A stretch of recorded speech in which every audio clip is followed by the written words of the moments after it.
et je marche à ma faiblesse, conduit par sa sûre main. Il éclaire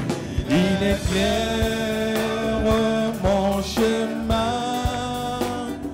Il éclaire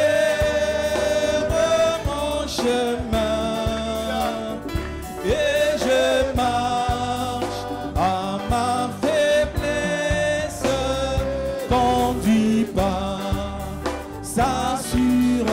Oui, il éclaire mon chemin.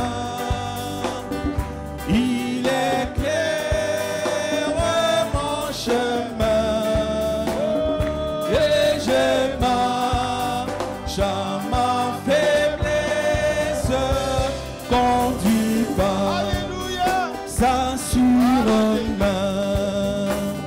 Jésus-Christ est ma justice, son sang a coulé pour moi. Je trouve en son sacrifice paix et pardon par la foi. Son sang a coulé pour moi. Son sang a coulé pour moi. Je trouve en son sacrifice paix et pardon par la foi. Jésus-Christ me sanctifie au divin.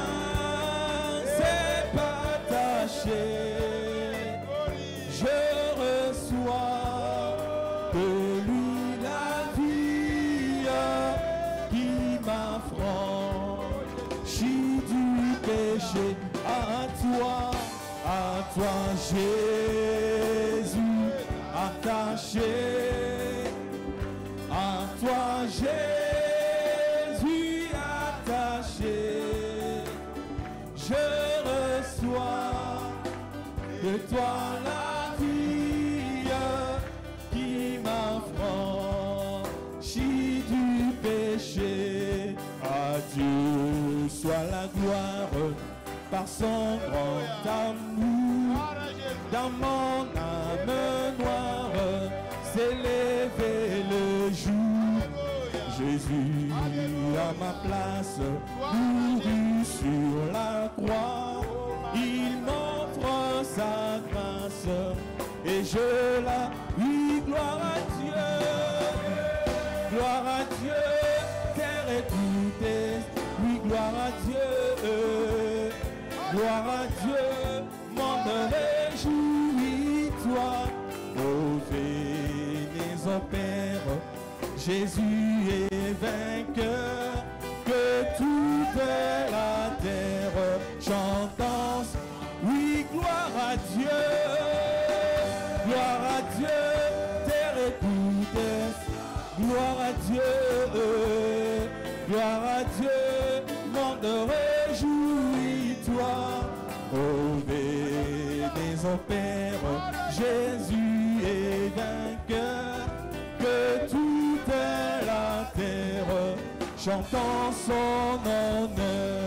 De Jésus la joie remplit notre cœur, qu'importe qu'on voit tout notre bonheur. Selon sa promesse, Jésus changera des en allégresse quand il. Oui, gloire à Dieu, terre et tout est. Oh, gloire à Dieu, monde réjouis-toi. Oh, venez au Père, Jésus est vainqueur, que toute la terre chantant. Oh, gloire à Dieu, terre et tout est. Dieu, monde réjouis-toi. Ô venez au Père, Jésus est vainqueur, que toute la terre chantons son honneur.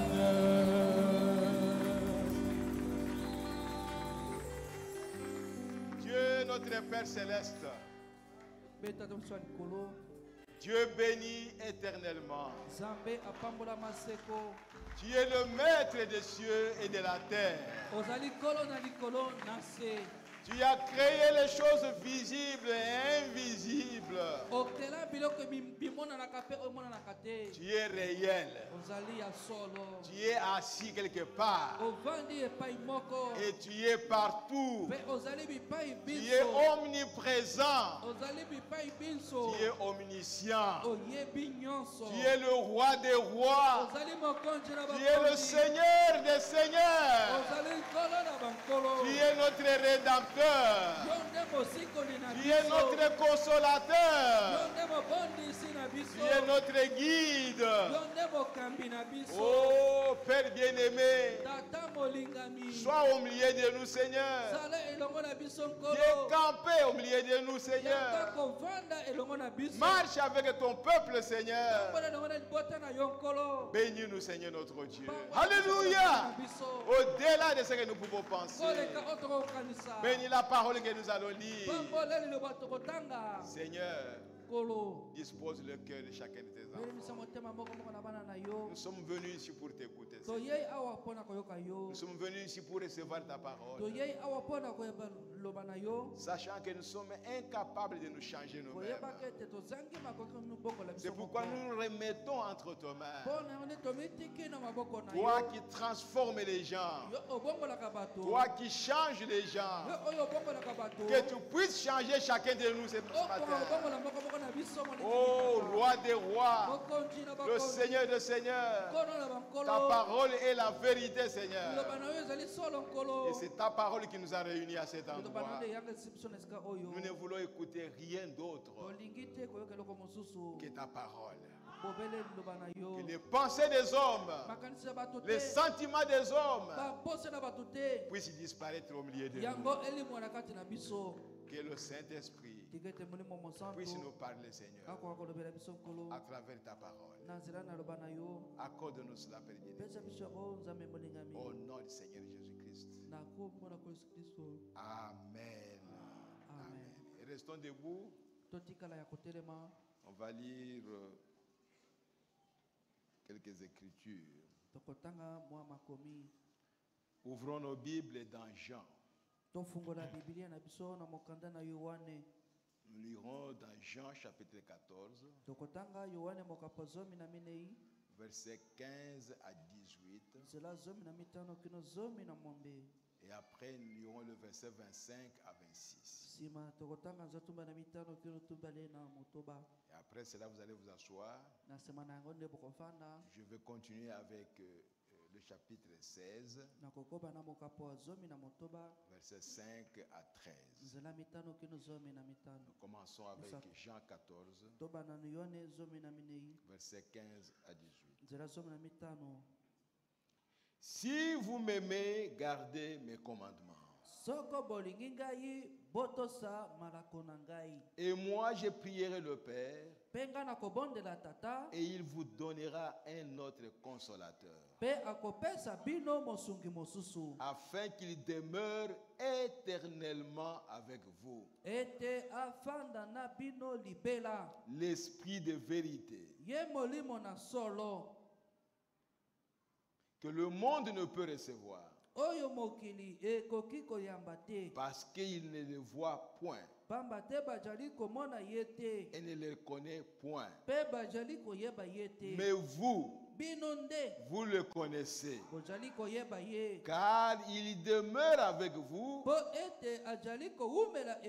et il sera en vous. Je ne vous laisserai pas orphelin. Je viendrai à vous. Au verset 25. Je vous ai dit ces choses pendant que je demeure avec vous.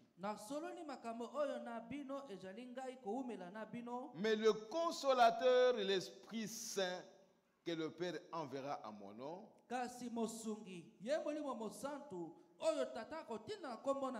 vous enseignera toutes choses et vous rappellera tout ce que je vous ai dit. Que le Seigneur bénisse sa parole au nom du Seigneur Jésus-Christ. Vous vous asseoir. Je vais au chapitre 16. Je commence la lecture au verset 5 jusqu'au verset 13. Ici, c'est le Seigneur Jésus-Christ lui-même qui parle. Nous n'avons pas de commentaires à donner, si ce n'est que de croire ce qu'il dit. Maintenant, je m'en vais vers celui qui m'a envoyé. Et aucun de vous ne me demande où vas-tu.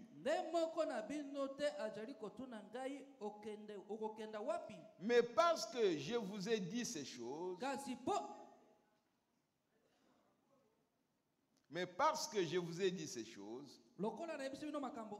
la tristesse a rempli votre cœur.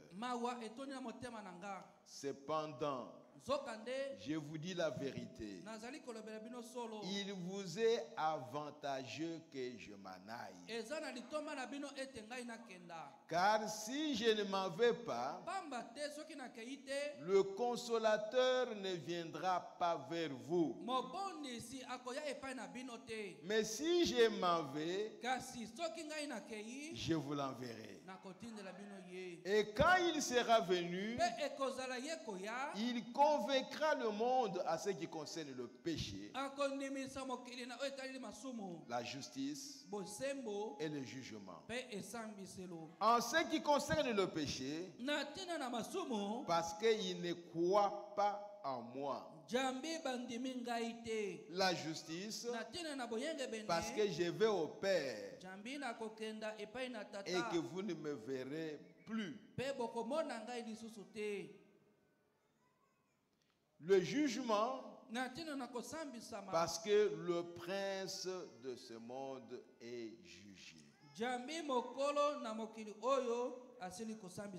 J'ai encore beaucoup de choses à vous dire, mais vous ne pouvez pas les porter maintenant. Quand le Consolateur sera venu, l'Esprit de vérité, il vous conduira dans toute la vérité. Car il ne parlera pas de lui-même, mais il dira tout ce qu'il aura entendu et il vous annoncera les choses à venir. Il me glorifiera parce qu'il prendra de ce qui est à moi et vous l'annoncera. Tout ce que le Père a est à moi. C'est pourquoi j'ai dit qu'il prend de ce qui est à moi et qu'il vous l'annoncera. Encore un peu de temps et vous ne me verrez plus. Et puis encore un peu de temps et vous me verrez, parce que je vais au Père. Que le Seigneur ajoute ses bénédictions à sa parole. Le temps est déjà très avancé. Peut-être que je reviendrai là-dessus un jour. Je voudrais que nous sachions ce que nous croyons dans cette église du message du temps de la fin. Que cela soit cette église, que ça soit une autre église, mais toute église du message du temps de la fin,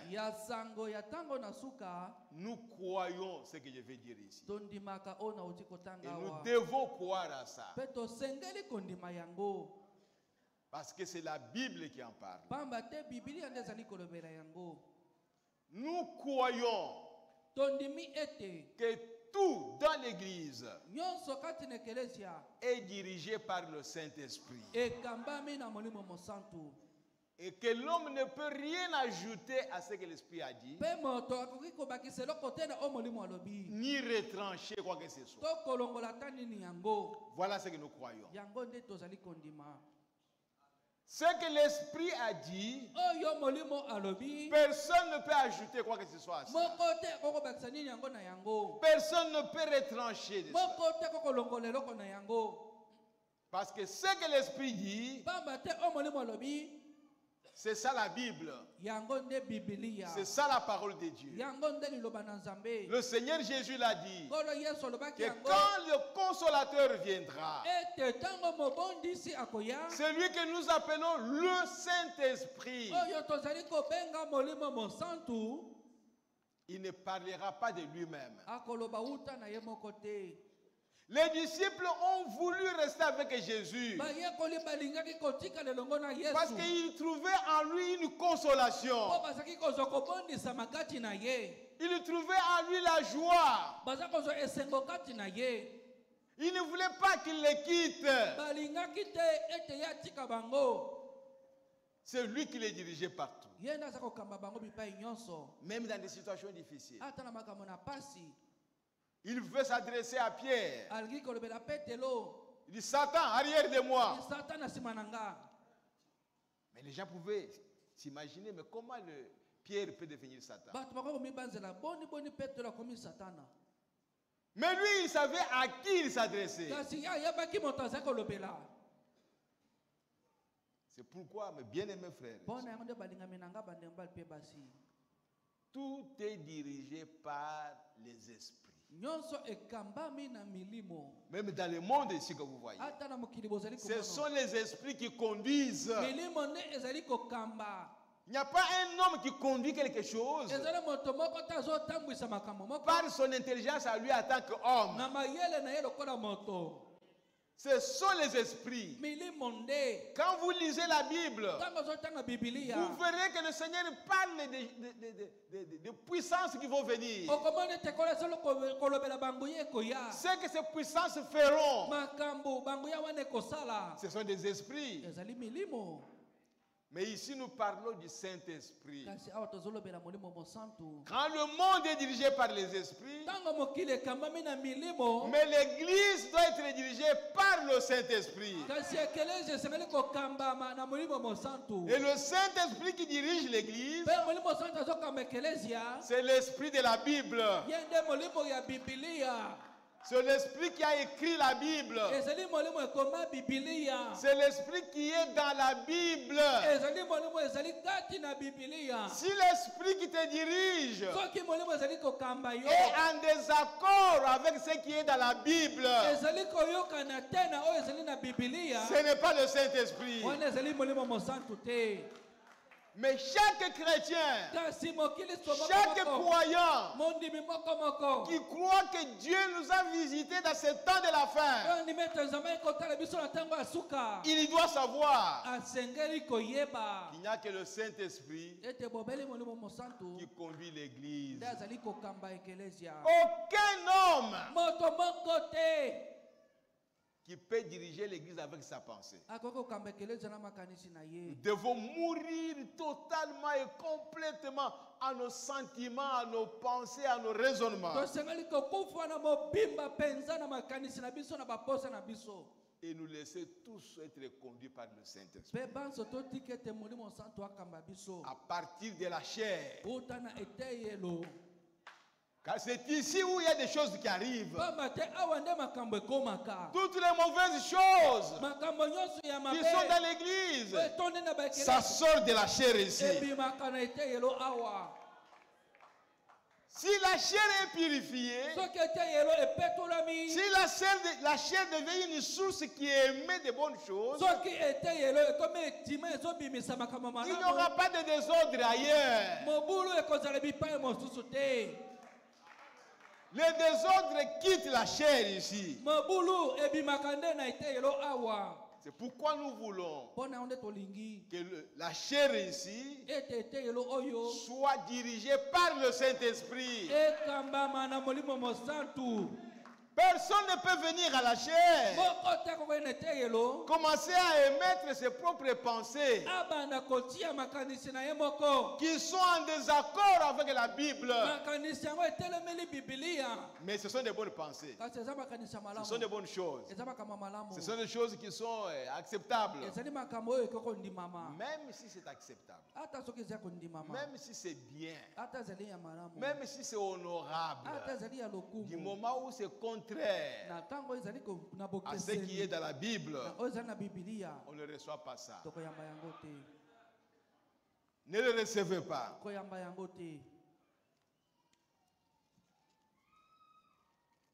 Nous savons que nous sommes au temps de la fin. Et celui qui nous a dit ça, ce n'est pas un prédicateur. C'est Dieu lui-même. Et il n'y a que ce Dieu-là qui peut vous révéler que nous sommes au temps de la fin. Dans questions et réponses du 16 mai 1954, je suis au paragraphe 8. Questions et réponses du 16 mai 54. Je suis au paragraphe 8. Et avant que nous commencions l'enseignement matinal du sabbat, en fait, nous n'espérons pas prendre trop de temps. Tout ce que le Seigneur voudra. Et ensuite, j'aimerais répondre à ceci. Maintenant, rappelez-vous, Église, vous, chacun de vous sait ce que cette église soutient.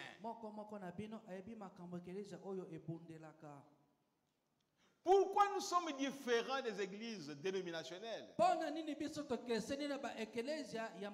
Ils ont la même Bible que nous avons ici. Mais ce que nous soutenons, elles ne soutiennent pas ça. Ça doit être différent. Chacun de vous sait ce que cette église soutient. Vous comprenez absolument. Eh bien, nous n'avons pas d'adhésion des membres. Nous avons simplement la communion. Voyez? Oh, je veux faire partie de votre église. Et on vous donne le registre, vous allez écrire. Non, ici, nous venons pour la communion. La communion avec Dieu. La communion fraternelle. Qui que vous soyez, même si vous n'êtes pas membre de cette église, venez pour la communion. Oh, que Dieu nous aide. En effet, si nous avions des adhésions des membres, nous ferions alors venir les gens comme à une organisation. Alors que nous sommes strictement interdénominationnels.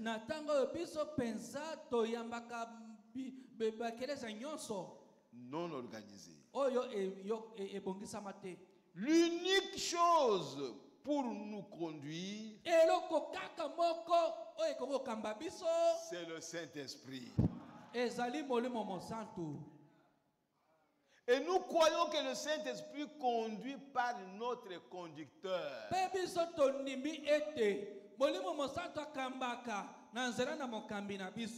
Si Dieu a placé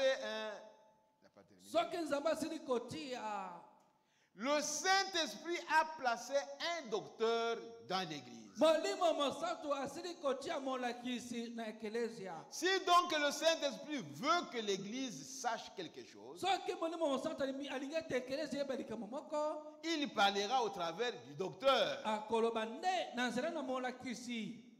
Car le Saint-Esprit, c'est pour cela que le docteur est ordonné de faire. Est-ce vrai? C'est ordonné. Ce don est dans l'église sous forme de docteur. Et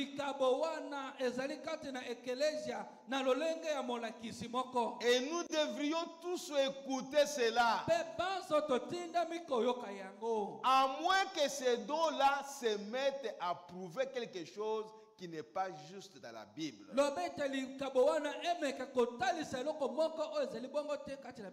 Alors nous avons le droit d'en douter. Tu as un don de docteur d'enseigner la parole de Dieu.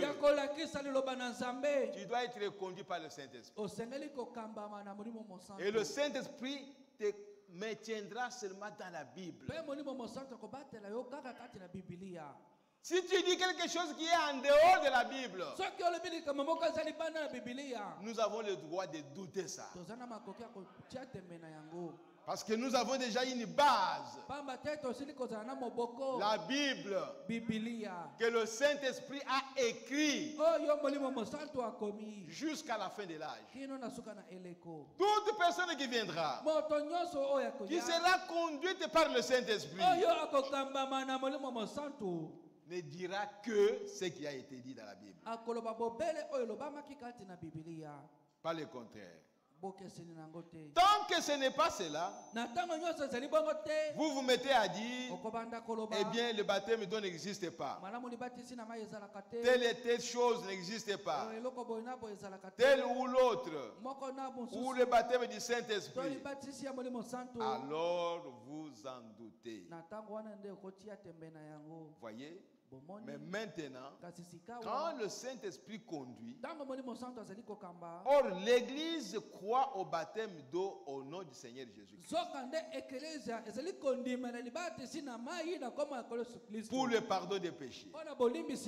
Après la repentance, elle croit au baptême du Saint-Esprit avec le fruit de l'Esprit qui suivent. Nous ne croyons pas au baptême du Saint-Esprit qui n'a pas de fruits qui suivent. Ça, c'est un faux baptême du Saint-Esprit.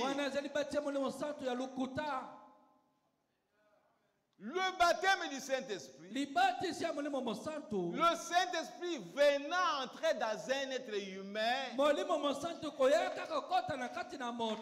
il doit témoigner sa présence dans cet être humain. Sa présence, ce sont les fruits qu'il doit produire.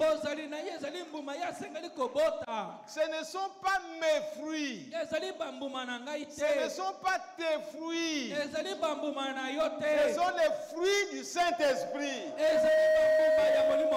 C'est lui qui doit les produire. Que l'Église comprenne ça. Nous pouvons écouter beaucoup de prédications, mais il y a des choses de base par lesquelles nous devons passer. Si vous ne croyez pas à ça, si vous n'avez pas le vrai Saint-Esprit, on peut vous prêcher du matin au soir. Vous pouvez applaudir. Cela ne vous servira à rien. C'est pourquoi toute personne qui est appelée par Dieu, par le Saint-Esprit, la première chose, c'est la repentance pour le pardon de ses péchés. Parce que tu es appelé comme pécheur. Mais est-ce que tu connais le péché que tu as commis? Parce que Dieu t'appelle pécheur. Et tu dois savoir que tu es pécheur en quoi? Pour que tu puisses te repentir.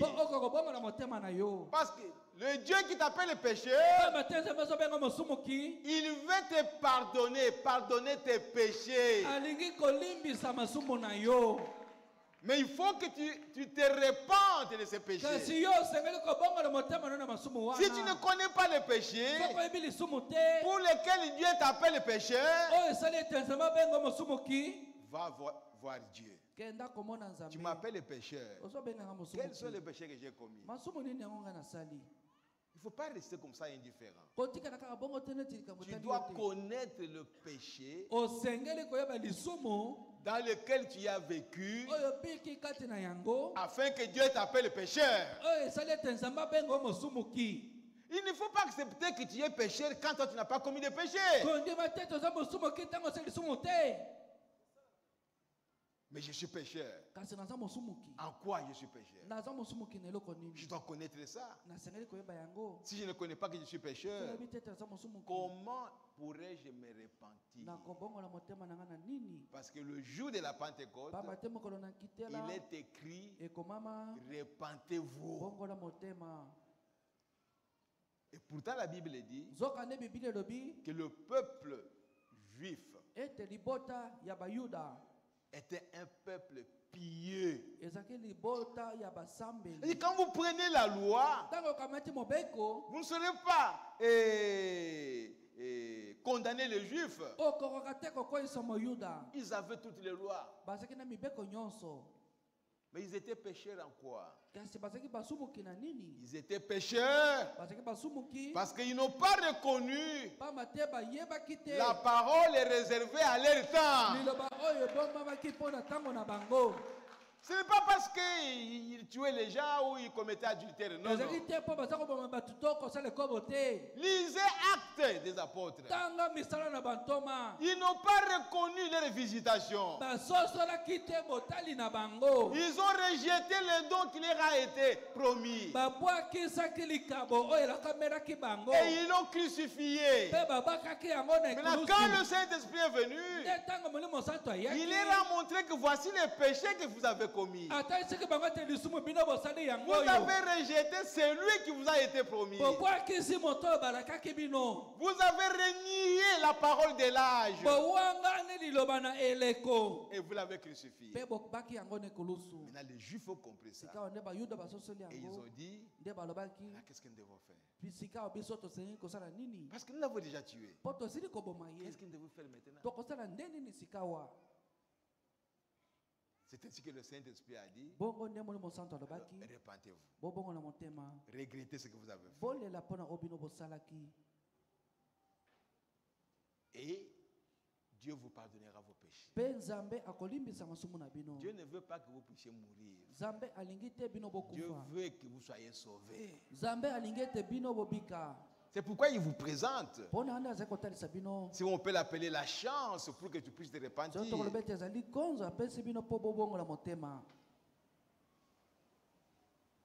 L'Église croit au baptême du Saint-Esprit avec les fruits de l'Esprit qui suivent. Les fruits de l'Esprit. La longanimité, la gentillesse, la patience, la bonté, la douceur. Prenons ne fût-ce que ça. Si tu n'as pas de la douceur, si tu n'as pas de la patience, mais tu vas dire que tu as le Saint-Esprit. Comment le Saint-Esprit peut être en vous et il est incapable de produire la douceur?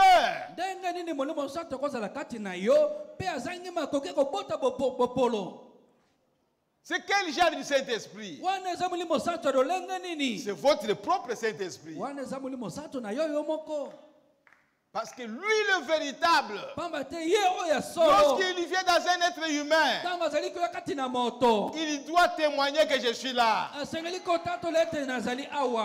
Cet homme qui était brutal, cette personne qui était colérique, quand le Saint-Esprit entre là-bas, il chasse l'esprit de colère en toi. Il chasse l'esprit de brutalité en toi. Il chasse l'esprit d'orgueil en toi.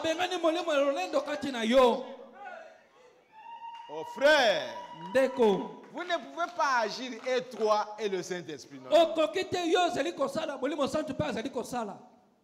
Ou c'est lui qui est là, ou c'est toi. Le Saint-Esprit, le baptême du Saint-Esprit doit être suivi des dons, des fruits de l'Esprit. Sinon, alors, ce n'est pas le baptême du Saint-Esprit. J'ai donné mon exemple, je crois que c'est à Bandundu, à Kenge. J'ai montré les choses qui étaient en moi. Quand j'ai reçu le Saint-Esprit, ces choses sont disparues d'elles-mêmes. Moi, je n'ai fait aucun effort. Ces choses-là sont parties, disparues, pas en un seul jour, pas seulement à ce moment-là, jusqu'à aujourd'hui. Le véritable Saint-Esprit ne peut pas vous donner une douceur d'un seul jour. Non. Ça, c'est votre douceur à vous. Quand lui est là, c'est une douceur éternelle. Surtout dans cet âge ici, où nous allons dans l'éternité. Il vous donne la joie, pas une joie d'un seul jour. Comme quelqu'un qui était dans le besoin d'avoir une chemise, on lui donne une chemise et il est content. Et après il oublie. Il devient triste parce qu'il manque encore quelque chose. La joie du Saint-Esprit, la joie du salut, c'est une joie qui ne dépend pas des choses de ce monde. Dieu t'a donné le Saint-Esprit. Dieu t'a sauvé. Il t'a sauvé une fois pour toutes. Dieu ne peut pas te sauver aujourd'hui. Et demain il va te perdre. Nos frères, disons ces choses calmement. C'est pour ton intérêt à toi. Dieu te parle. Et quand moi, Dieu, je viens habiter en toi, je dois témoigner au monde que je suis là. Pour montrer au monde que je suis ici, le monde doit voir mes fruits. Quel effort toi tu veux faire pour produire les fruits du Saint-Esprit? C'est là où les gens échouent. C'est là où l'église a échoué. Il est prédicateur.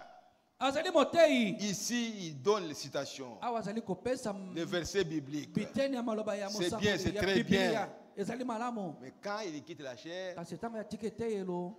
c'est quelqu'un qui n'a pas le Saint-Esprit. Il vit comme tout le monde. Il explose comme tout le monde. Il se fâche comme tout le monde. Tout ce que le monde fait, lui aussi le fait. Frère, comment on peut expliquer ça? Il ne s'agit pas de l'intelligence humaine ou de la connaissance intellectuelle des citations de Frère Branham ou des versets bibliques. Aujourd'hui, les églises sont donc pleines de la connaissance intellectuelle. Comme un frère me disait, je me rends compte que beaucoup de prédicateurs aujourd'hui ne lisent pas le message. Ils ont seulement les tablettes. Ils veulent connaître telle chose. Ils vont cliquer ici. Frère Branham a dit ça ici. Et il vient à la chaîne et il parle. Il est très difficile de lire toute la brochure. Alors que quand le message est venu ici, on était obligé de lire par exemple l'exposé de cet âge. J'ai lu l'exposé, je termine. Je reviens encore sur l'exposé, je le lis, je termine. Je prends les livres de cette sorte, je lis, je termine. Je prends l'adoption, je lis, je termine. Je reviens encore là-dessus, je lis, je termine. Je prends les 70 semaines de Daniel, je lis, je termine. C'est ça qui nous donne la base même d'être un chrétien. La base même d'être un prédicateur. Oh frères et sœurs, mais aujourd'hui, vous trouvez les gens qui ne lisent pas, mais qui prêchent le message. Ils s'accrochent à un verset biblique. C'est dommage. C'est dommage. Revenons à la parole de Dieu. Dieu a dit à Josué que ce livre de commandements, de lois, ne quitte pas ta bouche. Médite ça jour et nuit. Jour et nuit. Je préférerais même ne pas venir me tenir ici debout. Mais méditer la parole chez moi. Et vivre avec Dieu chez moi. L'essentiel, ce n'est pas de venir vous parler ici. L'essentiel est que moi, je marche avec Dieu. Et je connais ce Dieu-là qui a créé les cieux et la terre. C'est Dieu-là qui a envoyé des prophètes. Que je le connaisse aussi. Que je marche avec lui. Qu'il me révèle les choses qui sont en lui. Oh frères et sœurs, que Dieu nous aide. Que Dieu nous aide. Le fruit du Saint-Esprit. Nous croyons aux 9 dons spirituels. Tous les 9. La sagesse, la connaissance, les docteurs, les apôtres, les prophètes, les dons de langue, interprétation des langues et la guérison divine.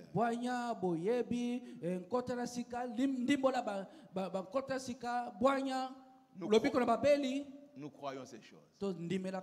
J'ai dit ça au serviteur de Dieu à Kenge. Nous avons des églises où les gens sont là assis. Ils n'ont jamais entendu quelqu'un parler à langue.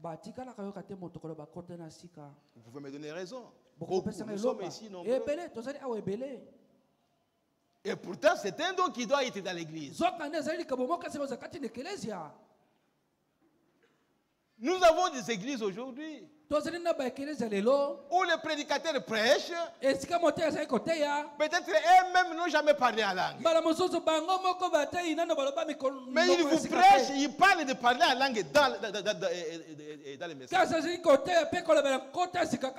Toi-même, tu n'as jamais parlé à langue. Tu n'as jamais écouté quelqu'un parler à langue.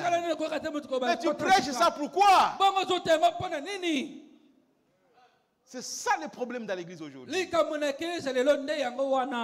pourtant, nous devons être conduits par le Saint-Esprit. Comme on pourra le voir peut-être plus tard. Le Saint-Esprit conduit l'Église par les dons. Apôtre, c'est un don. Docteur, c'est un don. Pasteur, c'est un don. Évangéliste, c'est un don. Plus les 9 dons spirituels. C'est par ces dons-là, le 5 dons ministériels et les 9 dons de l'Esprit, c'est par ces dons-là que le Saint-Esprit conduit l'Église. Si tu n'as pas un de ces dons-là, tu vas parler dans l'Église sur base de quoi? Ton intelligence? Non. On doit se taire. Si le Saint-Esprit ne vient pas utiliser les dons qui est en moi, et il faut que je l'aie, il faut que je le possède. Et quand il veut m'utiliser, il va l'utiliser. Si je ne l'ai pas, je dois rester calme. Que je ne parle pas dans l'église. Ça, c'est l'église du Dieu vivant. Ce n'est pas une communauté, un regroupement des hommes. Ça, c'est l'église du Dieu vivant. Et quand quelqu'un ouvre la bouche, que ça soit poussé par le Saint-Esprit. Pas par ton intelligence. Pas par la connaissance intellectuelle. Mais vous devez être inspiré par le Saint-Esprit. Parce que la Bible dit, c'est poussé par le Saint-Esprit que les hommes ont parlé de la part de Dieu. Quelque chose que quelqu'un a écrit sous l'inspiration. Toi, tu vas les donner avec la connaissance intellectuelle. Comment? Devons nous taire. Prier le Seigneur.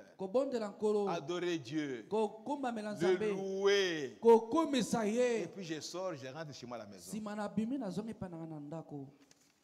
Mais quand tu parles, oh, mais je vois que tes choses ne marchent pas. Il faut que ce soit le Saint-Esprit qui te parle. Pas toi-même.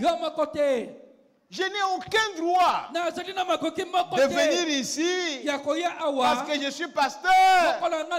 Vous dire des choses que vous devez faire et qui ne sont pas dans la Bible. C'est pourquoi Frère Branham nous appelle à ce moment-là des dictateurs spirituels.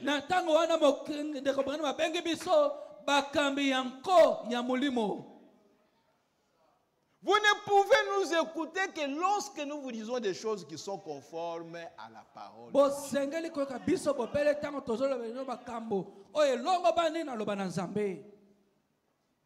Nous croyons, je suis au paragraphe 9. Nous croyons au gouvernement de l'Église. Et le gouvernement est ordonné par le Saint-Esprit selon la Bible. Le pasteur est toujours la tête de l'Église. Le pasteur l'est toujours. C'est l'ancien de Dieu. Dans les organisations, vous devez passer par l'évêque. Or, la Bible, il n'y a pas d'ordre plus élevé dans la Bible que l'ancien de l'Église.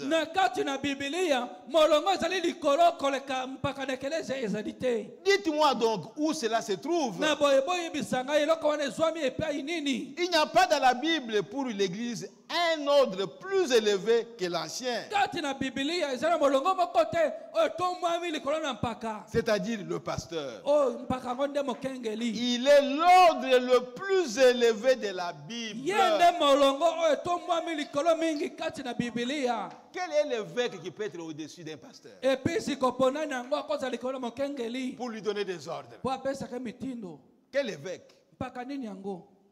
Il n'y en a pas. Mais aujourd'hui, nous avons des anciens, des pasteurs qui sont subordonnés à des hommes. Oh, comme celui-là parlait. Même si je trouve que dans la Bible ce n'est pas comme ça, je ne dis rien. Parce que tel a parlé. Frère, c'est difficile. C'est dur. Mais c'est ça la Bible. Il n'y a pas d'autre ordre dans l'église du Dieu vivant à qui on peut se confier. Comme moi je suis pasteur ici, je vais me confier à tel qui est supérieur à moi. Il n'y a pas quelqu'un qui est supérieur à un ancien d'une église locale.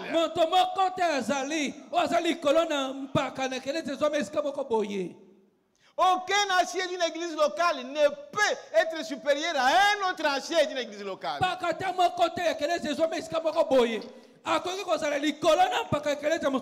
Tu es dans ton église. Fini là-bas, c'est fini. Si tu as un don de prédicateur,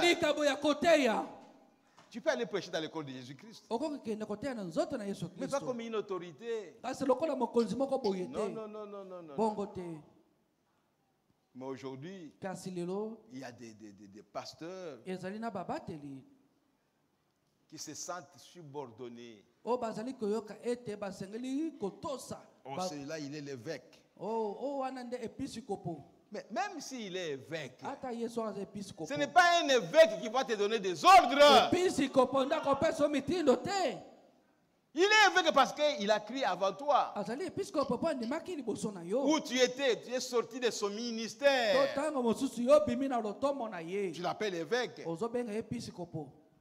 Mais quant à la révélation, aucun évêque ne peut révéler la parole à quelqu'un d'autre. La révélation vient du Saint-Esprit seul. Seul le Saint-Esprit peut te révéler sa parole. Pas un évêque, pas un pasteur. Je vous prêche la parole. Mais ce n'est pas moi qui dois vous révéler la parole. C'est lui qui doit vous révéler la parole. C'est le Saint-Esprit. C'est à lui seul qu'il a le droit de révéler la parole de Dieu. C'est lui seul qui peut entrer dans la pensée de Dieu et vous révéler la pensée de Dieu. Nous croyons que l'Église est dirigée par le Saint-Esprit. Mais le Saint-Esprit utilise les hommes. Quand le Saint-Esprit conduit par un homme, il reste toujours le Saint-Esprit. Ce que cet homme-là va dire doit rester conforme à ce que lui-même le Saint-Esprit a parlé dans la Bible. Je ne peux pas devenir votre conducteur différent du Saint-Esprit. Non. Dire des choses qui sont contraires au véritable conducteur. Oh frère, que Dieu nous aide. Aujourd'hui, il y a beaucoup de choses qui se passent. Oh, gloire à Jésus-Christ notre Dieu. Je suivais quelqu'un. Les gens du temps de Moïse ont été baptisés à Moïse. Au temps de Jésus, deuxième exode, ils ont été baptisés au nom du Seigneur. Et maintenant, c'est le troisième exode. Alors, on doit être baptisé au nom de Branham. Voyez, c'est beau. C'est beau. Premier exode, baptisé à Moïse. Deuxième exode, baptisé en Jésus-Christ. Troisième exode, baptisé à Branham. Ah, les gens criaient là-bas. Laissez-moi vous dire, frère, que le troisième exode, c'est le retour au deuxième exode. Le troisième exode, c'est la restauration du deuxième exode.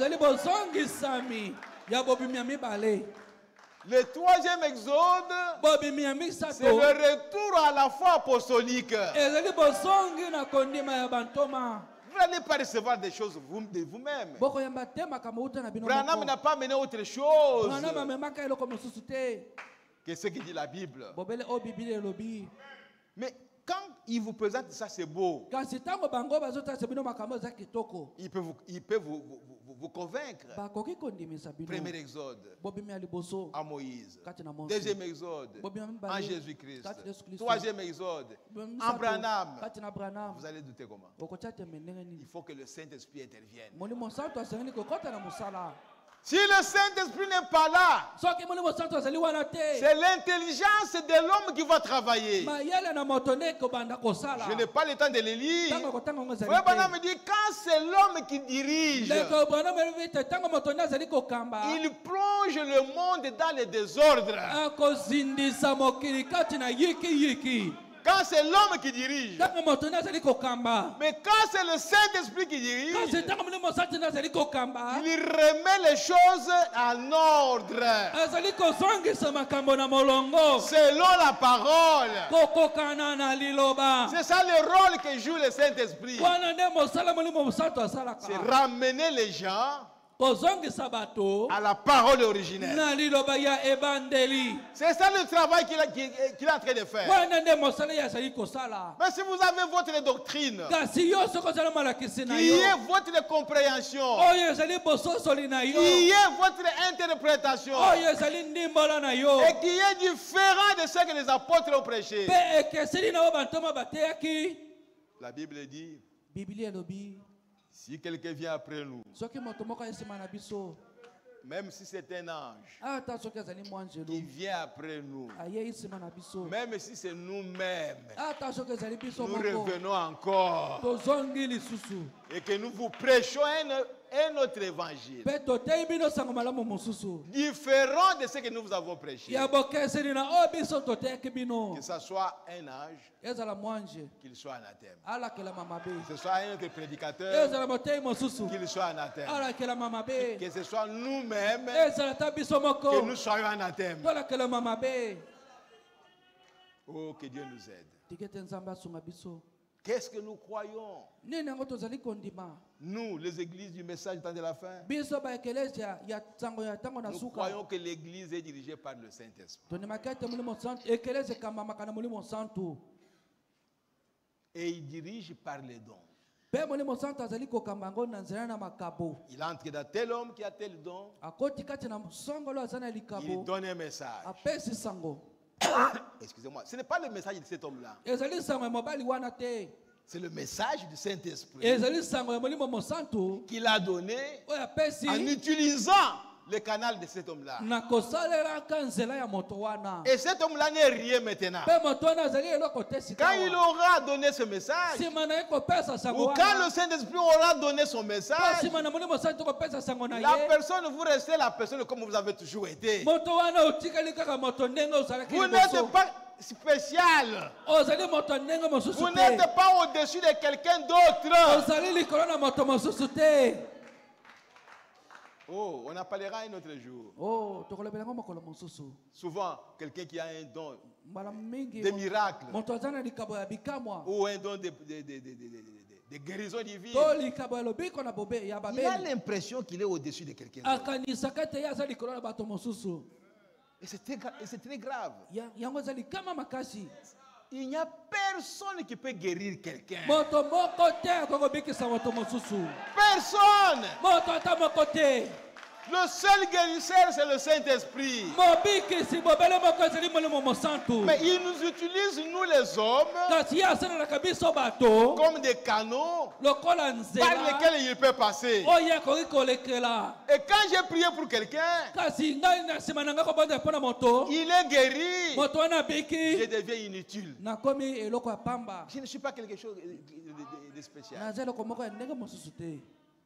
C'est pourquoi William Branham a insisté. Que ce soit moi, Branham, ou un autre évangéliste, ou votre pasteur, il a le même droit de prier pour les malades. Et Dieu écoutera. Et Frère Branham est allé plus loin pour dire qu'en général, les dons de guérison se trouvent dans la personne qui est malade. Même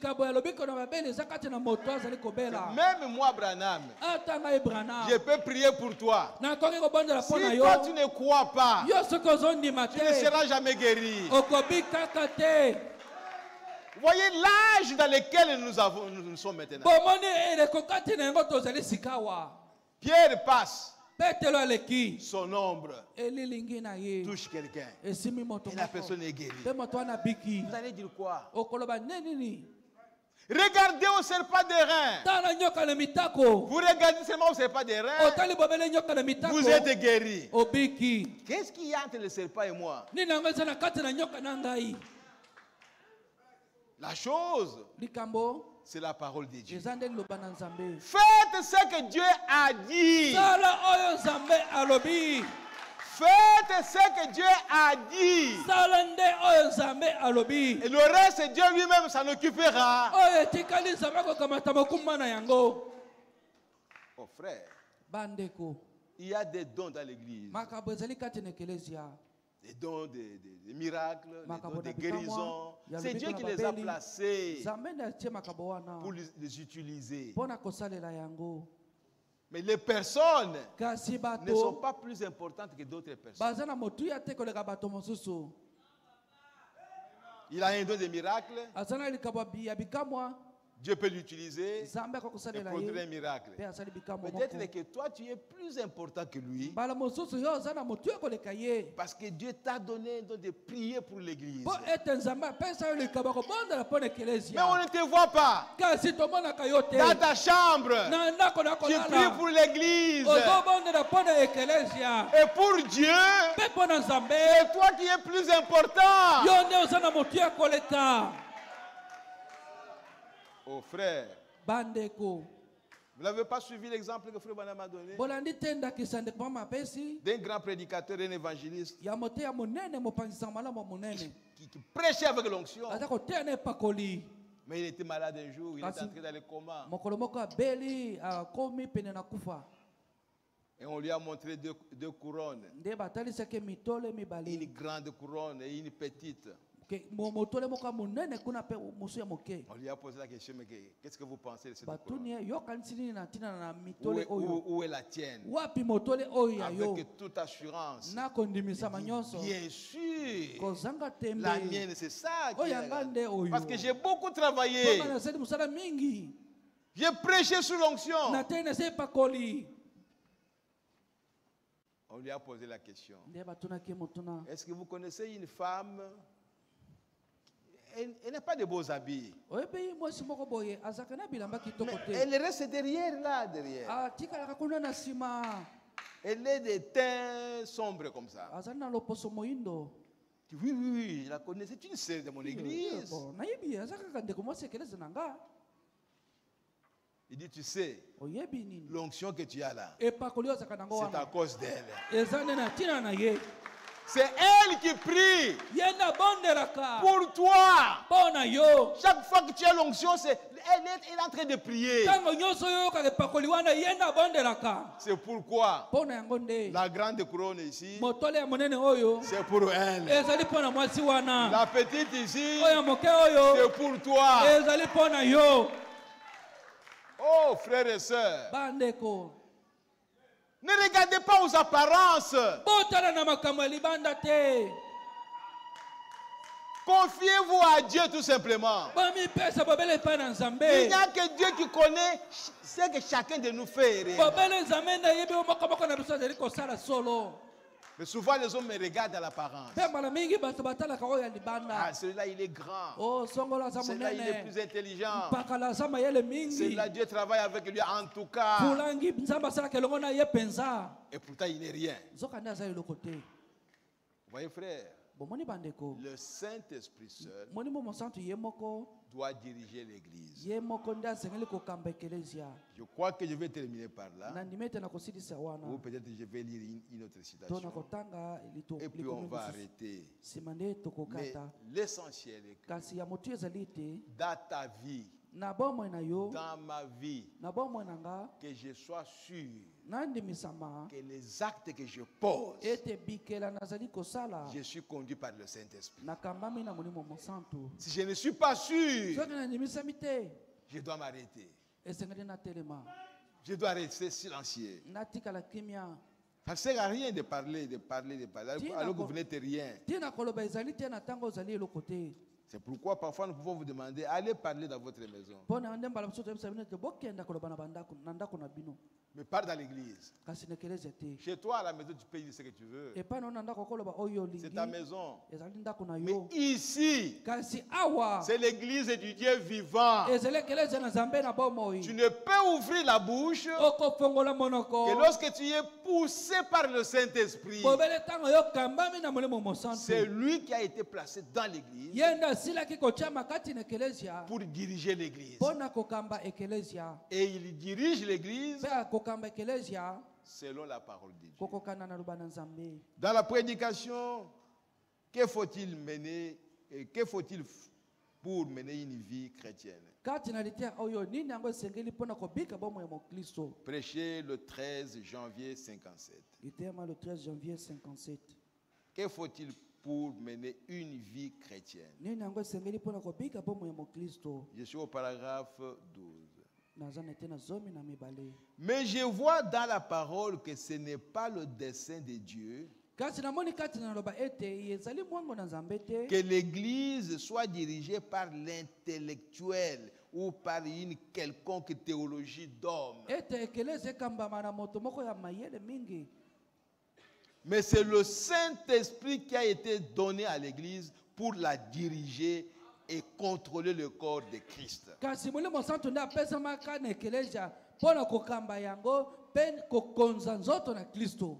Je pense qu'en procédant ainsi,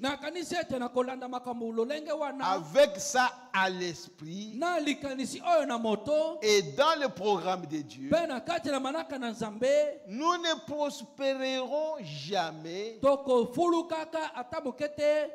importe nos bonnes intentions, à moins que nous retournions au centre du programme de Dieu.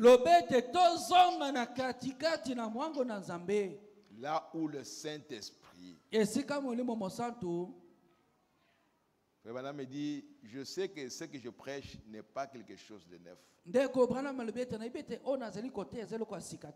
C'est quelque chose qui a été prêché à maintes reprises.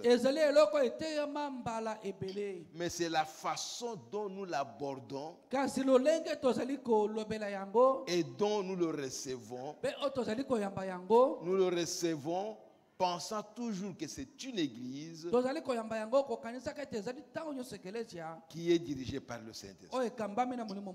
Mais bien aimés frères et sœurs, dans beaucoup d'églises, même les églises dénominationnelles, les églises de réveil, on parle du Saint-Esprit. Mais comment on aborde ce sujet du Saint-Esprit?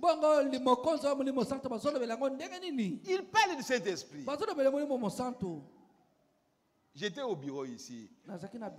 Je suivais le cours du dimanche ou je ne sais pas quoi là derrière. Quelqu'un parlait du Saint-Esprit. C'est le Saint-Esprit. Le Saint-Esprit. Ça dépend de la manière dont vous abordez le sujet du Saint-Esprit. qui doit diriger l'église. Vous n'avez pas la parole pour cet âge. Le Saint-Esprit ne vous dirigera jamais. Parce qu'il a promis une portion de la parole pour chaque âge. Et dans cet âge, il va vous diriger selon la portion de la parole qu'il a placée. Si vous restez seulement avec la portion de la parole du temps de Luther, bien que c'est le Saint-Esprit qui avait parlé, il ne vous dirigera pas. Lui, il prend la parole pour cet âge. Et il vous dirige par cette parole-là. C'est pourquoi nous disons, avec tout le respect possible, que tous ceux qui n'ont pas cru à ces messages, même si Dieu travaille avec eux, même si l'Esprit opère des miracles au milieu d'eux, du moment où ils sont en dehors de ces messages, ce n'est pas le véritable Saint-Esprit qui les conduit. Parce que le véritable Saint-Esprit conduira les gens par la portion de la parole qu'il a placée pour cet âge ici. Et cette portion de la parole, c'est William Marion Branham qui a prêché ça. Si vous rejetez Branham, vous rejetez ses enseignements, mais vous faites des miracles, ce ne sont pas de vrais miracles. Ce sont des miracles de la séduction. Parce que c'est en dehors de la parole pour cet âge ici. C'est pourquoi pour opérer des miracles qui sont vrais, il faut commencer par la parole pour cet âge. Il faut d'abord manger cette parole. C'est alors que le Saint-Esprit pourra entrer en toi pour opérer les miracles par cette parole. Et vous viendrez dire à Jésus, oh mais j'ai prophétisé comme vous l'avez dit de la parole. J'ai prié pour les malades étaient guéris. J'ai chassé les démons. Jésus est en train de vous regarder. Tu es de quel âge? Tu es de quel âge? Parce que dans cet âge ici, je ne vous connais pas. Je vais regarder dans l'âge, je ne te vois pas. Tu es de quel âge? Bon, éloignez-vous de moi. Je ne vous ai jamais connu. Jésus marche avec la parole pour cet âge ici. Mais parce qu'il est Dieu, il est plein de miséricorde. La pluie tombe et sur les bons et sur les mauvais. Il n'y a pas de problème. C'est la même pluie. Ça tombe sur toi, j'opère les miracles. Ça tombe sur moi, j'opère les miracles. Mais moi, avec mes miracles, je serai accepté. Mais toi, avec tes miracles, tu seras rejeté. Alléluia. Amen. Gloire à Jésus-Christ, notre Dieu. Oh, merci Seigneur Jésus. Levez-vous. Que Dieu vous bénisse richement. Ne l'oubliez pas. Ce que nous croyons, c'est le Saint-Esprit. Nous croyons à la conduite du Saint-Esprit. Les paroles que le Seigneur nous a laissées, je vous enverrai un autre consolateur. Maintenant, c'est moi qui vous conduis. Mais quand je ne serai pas là, je vous enverrai un autre consolateur. Donc aujourd'hui, l'Église est conduite par le Saint-Esprit. Si toi tu es la conducteur, en tant qu'un homme, il n'y a pas de problème. Mais que le Saint-Esprit te conduise. Pas tes propres pensées.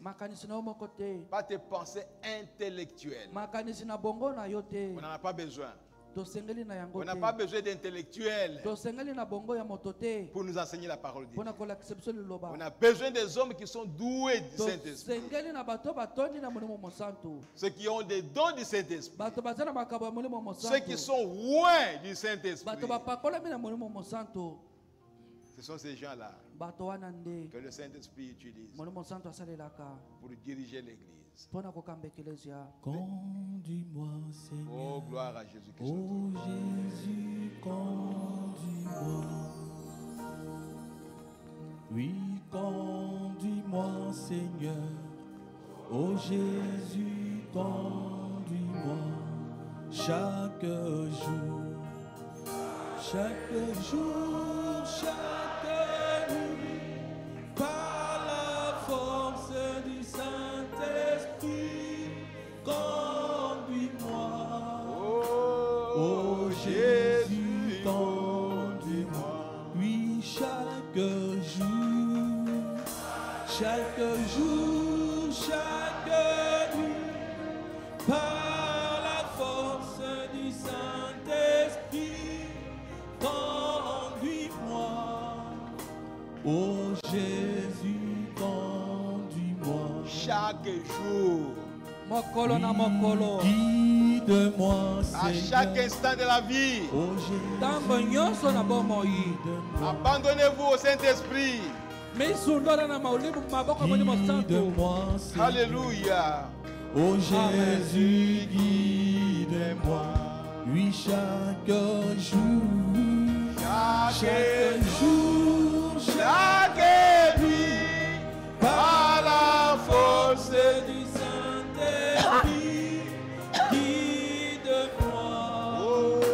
Oh Jésus, guide.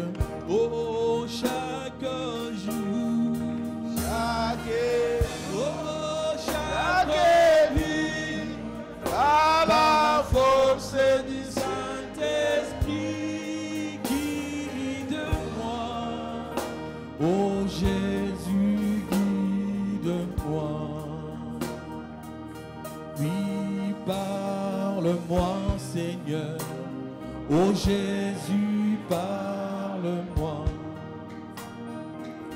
Oui, parle-moi, Seigneur.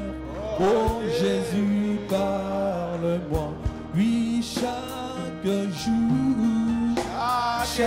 jour, chaque nuit, par la force du Saint-Esprit, parle-moi. Oh Jésus, parle-moi. Oui, chaque jour, chaque nuit, par la force du Saint-Esprit,